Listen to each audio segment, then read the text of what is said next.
Woe to him who gives drink to his neighbors, pouring it from the wineskin till they are drunk, so that he can gaze on their naked bodies. You will be filled with shame instead of glory. Now it's your turn. Drink and let your nakedness be exposed. The cup from the Lord's right hand is coming around to you, and disgrace will cover your glory. Habakkuk 2, that's 15 and 16. He is trampling out the vintage where the grapes of wrath are stored. That's from the Battle Hymn of the Republic. You know, it's the Civil War song written by Julia Ward Howe, which I shouldn't quote too loudly since I live in the American South. Yes, in some places the Civil War is still a sore subject. Julia Ward Howe used the imagery of God producing wine of his wrath and pouring out on those who opposed his will.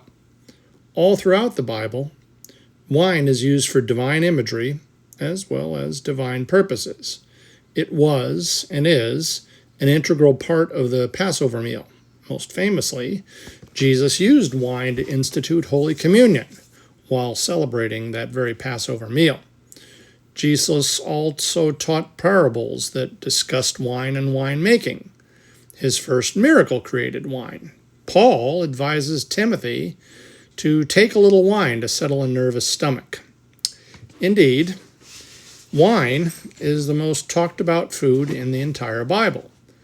But aside from some of the references I just mentioned, many of the mentions of wine are centered around its negative alcoholic properties and negative consequences.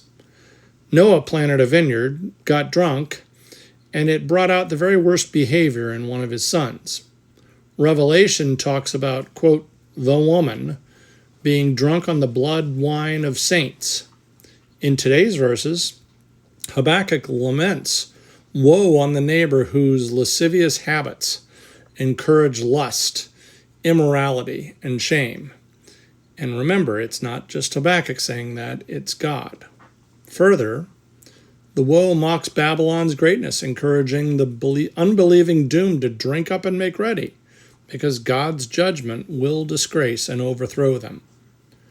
Now, wine will do that to you. Don't get me wrong. I love wine. I belong to several different wineries around my area, and I've got a cabinet full of dozens of great Texas wines. But the older I get, the less I drink it. Part of the reason is that I did myself dishonor, disservice, and disillusionment in the past from drinking too much. I haven't turned into a prude. I still enjoy wine now and then, but these days I usually enjoy it tempered with more control and less intake. Ditto other spirits and beer, both of which I still also greatly enjoy, just not as often and not as much. So indeed, woe to those who use the sauce to seek sin and advantage over their fellow man. For them who refuse to see what's happening, God does indeed trample out the vintage from the grapes of his wrath. Woe to them who learn the wrong side of that, and woe to any of us who don't take all this to heart.